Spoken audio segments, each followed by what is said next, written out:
Commander Du Hyun stared at the massive screen in Earth Defense Fleet headquarters. His coffee cup stopped halfway to his mouth as he watched the dots appear. One by one, they blinked into existence at the edge of Earth's solar system. Each dot represented an alien ship larger than anything humans had ever built. "Sir," Lieutenant Park said from his station, "we count over 300 vessels. They just appeared out of nowhere." Do Hyun placed his coffee cup down carefully. After 15 years of preparing for first contact, he had expected something more subtle. Not an armada appearing on their doorstep. "Send the standard greeting package," he ordered. The package contained basic information about Earth and humanity, translated into various mathematical and visual formats. They had prepared it years ago, hoping to use it under better circumstances. The response came faster than anyone expected. The main screen flickered, and a face appeared. The alien looked almost human, except for its silver skin and completely black eyes. It wore what appeared to be a military uniform. "I am Ambassador Kita of the Galactic Confederation," the alien said in perfect English. "Your world has been chosen for integration into our empire. Surrender now, or face extinction." The control room fell silent. Du Hyun noticed his officers looking at him, waiting for his response. He straightened his uniform and did something that seemed to confuse the alien ambassador. He smiled. "Ambassador Kita," Du Hyun said calmly, "would you like some coffee while we discuss this?" The alien's black eyes blinked rapidly. This was clearly not the response he had expected. "Perhaps you don't understand," Kita said. "We have enough firepower to turn your planet into cosmic dust." "I understand perfectly," Du Hyun replied. "And I'm offering you coffee. It's a drink we share when having important conversations. We have many flavors." Behind him, Chief Scientist Hanul was trying not to laugh. The alien ambassador's confusion was becoming more visible by the second. "Your behavior is irregular," Kita said. "Our research indicated humans would respond with either fear or aggression." Do Hyun shrugged. "We're full of surprises. Now about that coffee." The alien transmission suddenly cut off. The control room burst into nervous laughter, which Du Hyun allowed for a few moments before raising his hand for silence. "Sir," Hae-Nul said, stepping forward, "you should see this." She handed him a tablet showing energy readings from the alien fleet. "When we laughed just now, their ship's energy patterns flickered." It was brief, but definitely a reaction. Do Hyun looked at the data, then at the fleet displayed on the main screen. "Keep monitoring those readings, and get me everything we have on human emotional responses and their effects on quantum fields." "Commander," Lieutenant Park called out. "They're hailing us again." Ambassador Kita's face reappeared, looking distinctly uncomfortable. "Your response has been noted as unusual. We will give you 6 Earth hours to reconsider your position. Remember, we are offering you a place in the greatest civilization in the galaxy. And we're offering you coffee," Du Hyun responded cheerfully. "Seems like we're both being generous." After the transmission ended again, Hae-Nul rushed to Du Hyun's side. "Commander, look at these new readings. When you made that last comment, their entire command ship's power grid fluctuated. Something about our responses is affecting their technology." Do Hyun picked up his coffee cup and took a long sip. "Send all this data to the science team. And get me the entertainment division on the line." "The entertainment division?" Park asked, confused. "Sir, we're facing an alien invasion." Do Hyun smiled again, but this time there was a glint of strategy in his eyes. "Yes, we are, and I think we might have just stumbled upon their weakness. They've never encountered anything quite like humanity before." As the command center buzzed with activity, Du Hyun watched the alien fleet on the screen. 300 ships against one planet. The aliens thought they had the advantage, but they didn't understand what they were dealing with. Humanity had a secret weapon, one so obvious that no one had ever thought to use it as a weapon before. The commander took another sip of his coffee and started making plans. The next 6 hours were going to be very interesting indeed. Chief Scientist Hainul had never run so many tests in such a short time. Her laboratory was filled with screens showing various readings and data patterns. She had been studying the strange energy fluctuations from the alien ships for the past 3 hours. "Play the recording again," she told her assistant. On the main screen, the video showed the moment when the control room staff had laughed. The energy readings from the alien ships spiked dramatically at exactly the same time. Hainul sat up straight in her chair. "Now show me the reading from when Commander Do-hyun made his coffee joke." The same pattern appeared, but even stronger this time. "I think I understand now," she said, quickly typing notes into her computer. "It's not just random interference. Human laughter creates specific quantum vibrations. These vibrations somehow disrupt the aliens' advanced technology." Captain Jae-yun, who had been quietly watching from the corner, stepped forward. "Are you saying we could use laughter as a weapon?" "Not just laughter," Hainul replied, showing more data on her screen. "Look at these patterns. Jokes, humor, anything that makes people laugh. They all create similar quantum disturbances. The funnier something is, the stronger the effect." Jae-yun picked up a tablet and studied the numbers. "The military would never approve this. Using jokes to fight an alien invasion. They'll think we've lost our minds." "Then we'll prove it to them," Hainul said. She pressed a button on her computer. "Send in the test subject." The laboratory door opened, and a young scientist walked in carrying a small alien device they had recovered from an earlier scout ship. The device normally glowed with a steady blue light. "Tell him your best joke," Hainul instructed Jae-yun. Jae-yun looked uncomfortable. "I'm not good at jokes. I'm a military captain." "Just try," Hainul insisted. Jae-yun sighed. "Fine. Why did the coffee file a police report?" "Because it got mugged."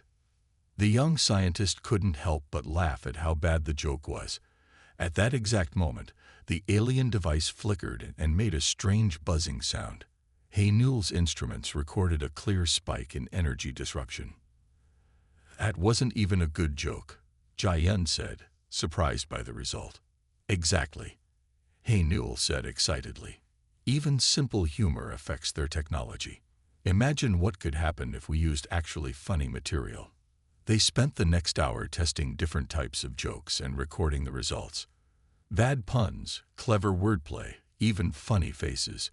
They all created similar disturbances in the alien technology. The better the joke, the stronger the effect. Hainul gathered all her data and headed to the Emergency Military Council meeting. She found Commander Do-hyun and other high-ranking officers discussing traditional defense strategies. "With all due respect," she said, interrupting their conversation, "I have a different suggestion." She displayed her findings on the main screen. "We should weaponize comedy." The room fell silent. Then one of the generals laughed. The alien device Hainul had brought with her immediately sparked and went dark. "Point proven," she said calmly. Commander Do-hyun stood up. 2 hours until the aliens expect our answer. If we're going to do this, we need to act fast." He turned to his communications officer. "Contact every comedian, comedy writer, and entertainment producer in the country. Tell them their planet needs them." As the officers rushed to carry out their orders, Hainul looked out the window at the distant dots of the alien fleet in the sky. The Galactic Confederation had expected Earth to surrender or fight back with conventional weapons. Instead, humanity was about to deploy the most unusual weapon in the history of warfare. The aliens wouldn't know what hit them. Entertainment Director Yun-woo stood in front of the strangest group he had ever assembled. The military briefing room was filled with comedians, comedy writers, and performers. Some wore formal suits, others were in casual clothes, but all of them looked confused about why they were there. "Ladies and gentlemen," Yun-woo began, "what I'm about to tell you will sound impossible, but I assure you, this is not a joke." He paused. "Actually, that's exactly what it is. We need your jokes to save the world." Chief Scientist Hainul stepped forward and explained the scientific discovery. She showed them the videos of alien technology malfunctioning when exposed to human humor. The room remained silent until one comedian in the back raised his hand. "So you're saying our bad puns can break alien machines?" he asked. "Precisely," Haynul replied. "The worse the pun, the better it seems to work." The room erupted in excited chatter. These people had spent their lives making others laugh, often being told they were wasting their time. Now their skills could save humanity. Yanwu divided them into teams. One group would write material for direct transmission to alien ships.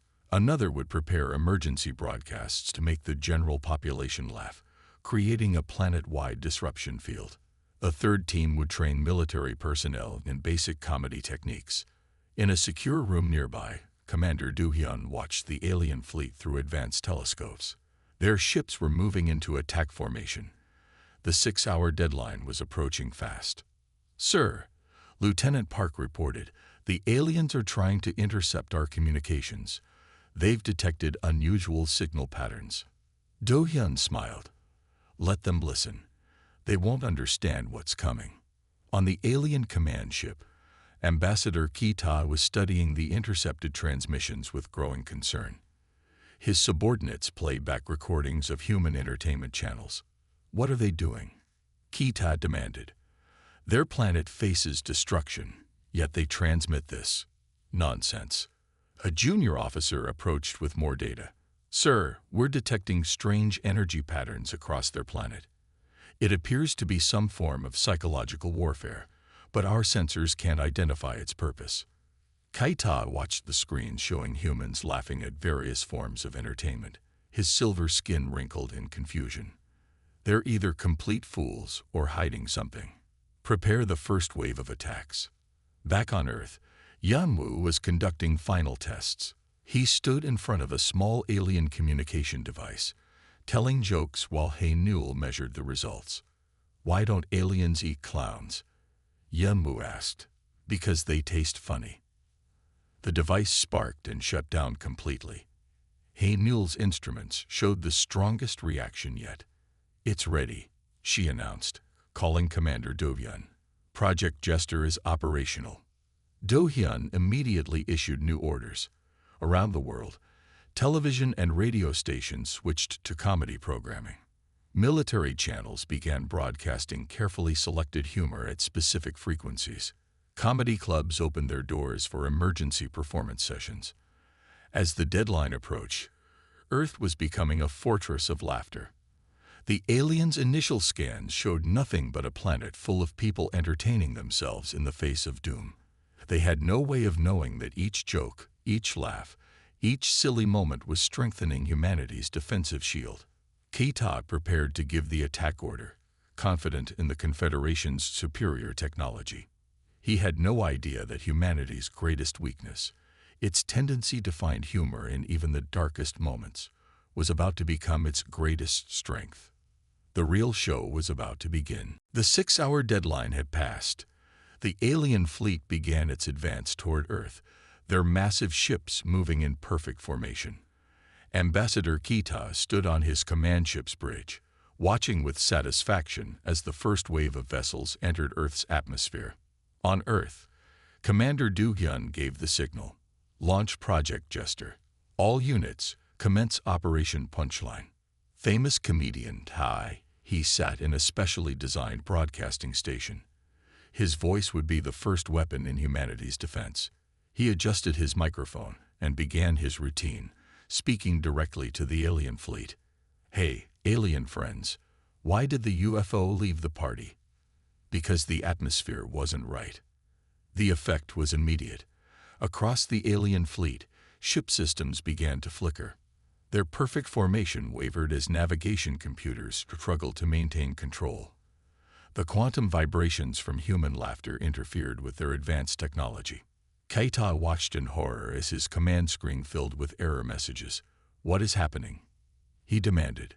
His officers frantically checked their instruments, trying to understand the source of the interference. More comedians joined the broadcast, each adding their own style of humor to the assault. Earth's defensive strategy unfolded like a well-rehearsed show. Television stations worldwide aired classic comedy shows. Radio channels played nothing but stand-up routines. Social media platforms shared funny videos and memes. The alien ships' problems grew worse. Their weapons systems malfunctioned. Communication channels filled with static. Some vessels began drifting off course as their gravity controls failed. "Sir," Lieutenant Park reported to Do-hyun, "the enemy's first wave is in complete disarray. Their technology can't handle the concentrated humor attack." In the science lab, Hae-Newell monitored the energy readings. "The quantum disruption is even stronger than we predicted. Their ships are designed to withstand electromagnetic attacks, but they have no defense against laughter." K-Tai ordered his ships to retreat to a safe distance, but it was too late. The effects of human humor had spread throughout their fleet. Alien crew members who had studied Earth's languages could understand the jokes, and despite their training, they couldn't help but laugh. Each laugh created more quantum disruptions. Tahi continued his assault. "What do you call an alien with 3 eyes?" "An alien." The seemingly terrible joke caused catastrophic failures in several alien ships' main computers. Do-hyun received reports from around the world. The global laughter field was working better than anyone had expected. Alien technology simply couldn't function in an environment filled with human humor. Kaita watched helplessly as his mighty invasion force was reduced to chaos by what he had dismissed as primitive entertainment. His own bridge crew struggled to maintain composure as Earth's broadcasts penetrated their communications. "Impossible," Kita muttered. "They're defeating us with foolishness." The first wave of alien ships retreated in disorder. Earth's defenders celebrated their initial victory, but Do-hyun knew this was just the beginning. The Galactic Confederation would analyze what happened and try to adapt. "Keep the comedy channels running," he ordered, "and tell our performers to prepare new material. The aliens will be back, and next time, they'll try to be ready for us." As the alien fleet regrouped at the edge of the solar system, humanity had proven something remarkable. In a universe of advanced technology and powerful weapons, sometimes the best defense was a good sense of humor. The Galactic Confederation's research facility orbited Jupiter's largest moon. Inside, teams of alien scientists worked to understand humanity's strange weapon. They had gathered thousands of Earth broadcasts and were analyzing every joke, pun, and humorous statement they could find. Ambassador Kita walked through the facility, reviewing their progress. On large screens, researchers dissected human comedy using complex mathematical formulas. They created charts showing different types of humor and their effects on Confederate technology.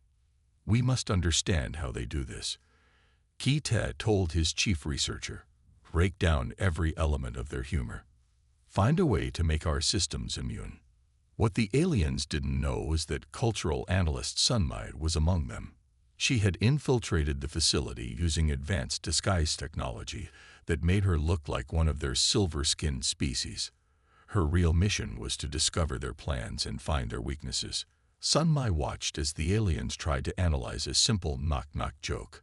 They created elaborate diagrams showing word patterns and timing sequences. They measured the acoustic properties of laughter and tried to calculate humor coefficients.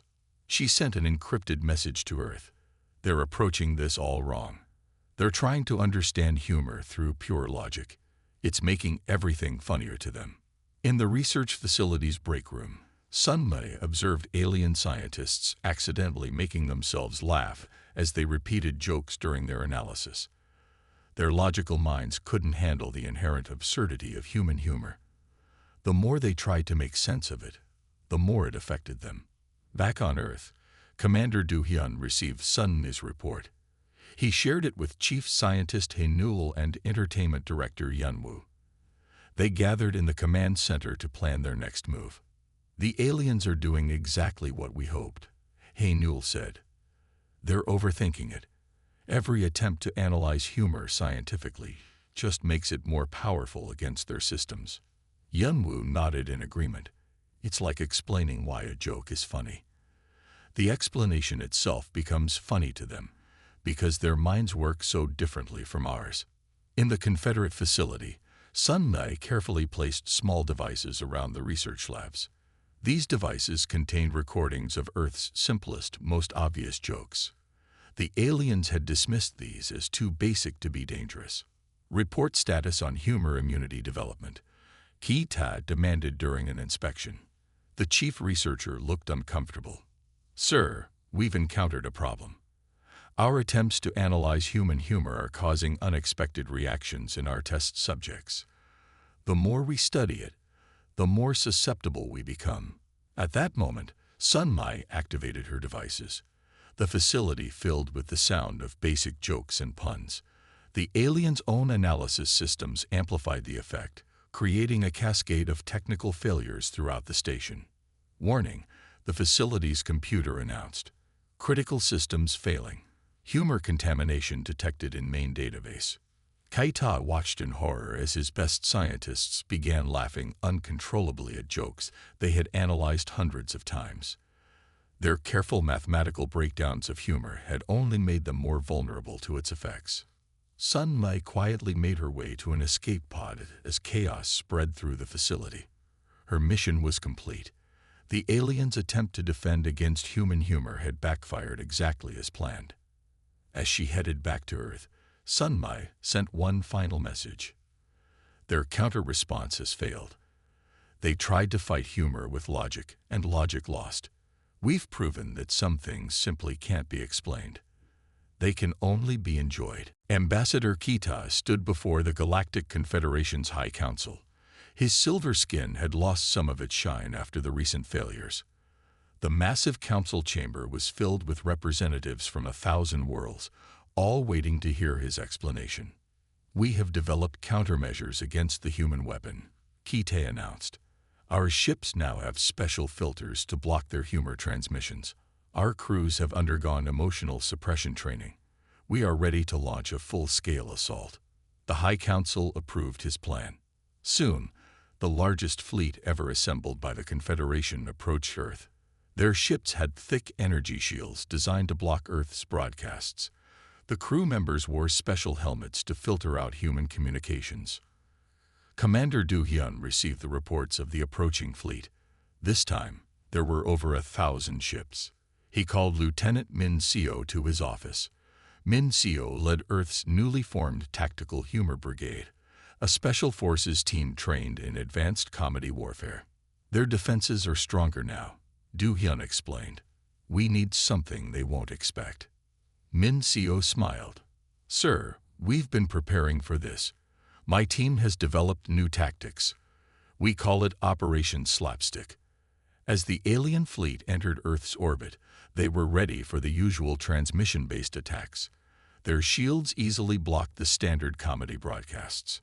Kita felt confident as the first wave of ships began their descent. Then Min Seo's team went into action. Small, fast ships launched from Earth.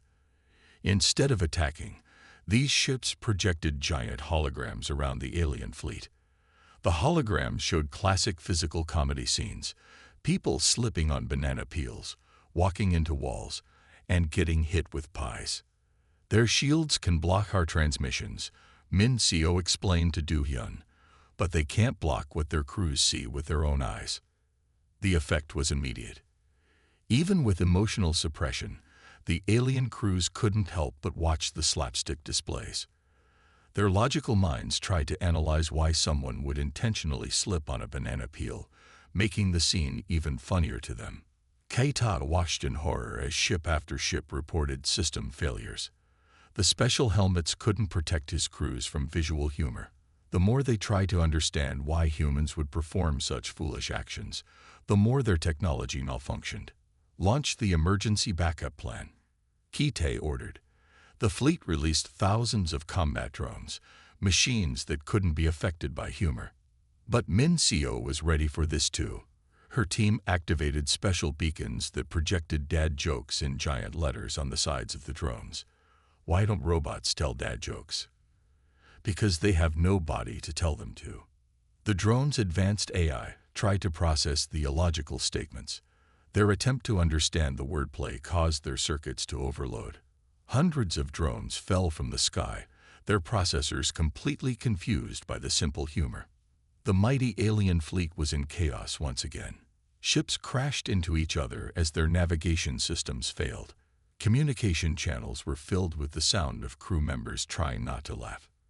"Impossible," Kita shouted as his own command ship systems began to fail. "How can they defeat our best defenses with such foolishness?" As the alien fleet retreated in disorder, Min Seo turned to Commander Do-hyun. "Sir, should we tell them the joke about the alien who walked into a bar?" Do-hyun shook his head, smiling. "I think they've had enough comedy for one day. But keep that one ready. Something tells me we haven't seen the last of them." Ambassador Kita sat alone in his private chamber, watching recordings from the battles against Earth. After 2 major defeats, the Confederation's military leaders demanded answers. Kita had spent days studying the footage, trying to understand how a seemingly primitive species had overcome their advanced civilization. Something caught his attention in one of the videos. During the first attack, he noticed Earth's civilians continuing their daily lives, laughing and sharing jokes, even as alien ships filled their skies. Instead of panic, they responded with humor.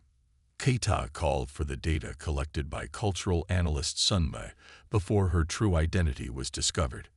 Her reports showed something fascinating about humans. They used humor to cope with fear and stress. The very thing that made their weapon effective was also their way of staying strong during difficult times. On Earth, Commander Do-hyun received an unexpected message from Keita's ship. The ambassador requested a private meeting, not to negotiate surrender, but to understand. Do-hyun agreed, though he kept Earth's defenses ready. They met in a neutral location, a small conference room in an orbital station. Keita arrived without weapons or guards, showing his sincere desire for peaceful dialogue. "Your species confuses me," Keita admitted. "You faced extinction, yet you responded with jokes and laughter. We thought it was a weapon, but it's more than that, isn't it?" Do-hyun nodded. "Humor is part of who we are.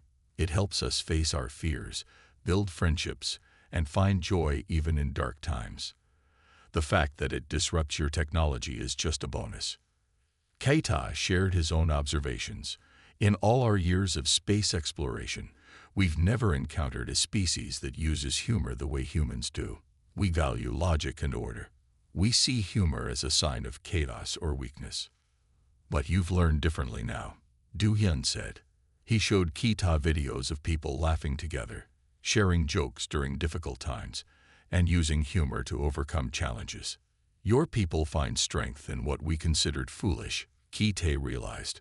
"When we tried to understand humor through logic, we failed because we were looking at it the wrong way." As they talked, something unexpected happened. Keita began to understand human jokes. Not just their structure or pattern, but their spirit.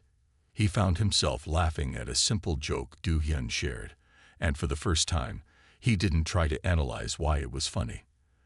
The cameras recorded this historic moment, an alien ambassador and a human commander laughing together. This footage would soon change the Confederation's view of humanity forever. "Our civilizations are very different," Keita said, "but perhaps that's not a bad thing. We have much to learn from each other." Do-hyun agreed. "Humor helped us defend our planet, but its real power is in bringing people together, even people from different worlds." Before leaving, Keita made an important decision. He would recommend to the High Council that Earth be approached not as a target for conquest, but as a potential ally. The humans' ability to find joy and strength in adversity was not a weakness. It was a power the Confederation had never understood until now. As Keita's ship departed, Do-hyun reflected on how their greatest defense had become a bridge between worlds. Sometimes the best way to overcome differences was not through force or logic, but through shared laughter. 1 month after the historic meeting between Commander Do-hyun and Ambassador Keita, the Galactic Confederation's High Council called for a formal peace conference. The chosen location was a newly built space station orbiting Earth's moon, designed to accommodate both human and alien delegations. The station's main hall displayed flags from Earth's nations alongside the Confederation symbols. Entertainment director Yunwoo had worked with alien cultural experts to create an atmosphere that would make both species comfortable. They even included a special joke-free zone where sensitive alien technology could function safely. Commander Do-hyun led the Earth delegation, accompanied by Chief Scientist Hae-Nul and Lieutenant Min-seo. Ambassador Ki-tae represented the Confederation, but this time he came with a different attitude. His silver face showed something new, the beginning of a smile. "The High Council has reviewed our experiences with Earth," Ki-tae announced to the gathered delegates. "We came seeking to conquer what we thought was a primitive world. Instead, we found a civilization that defeated us with a power we never understood. The ability to find joy even in the face of danger." Hae-Nul presented the scientific findings about humor's effect on alien technology. But instead of seeing it as a weapon, she proposed using this knowledge to help the Confederation develop more resilient systems. The aliens were particularly interested in how human laughter could create protective fields against certain types of cosmic radiation.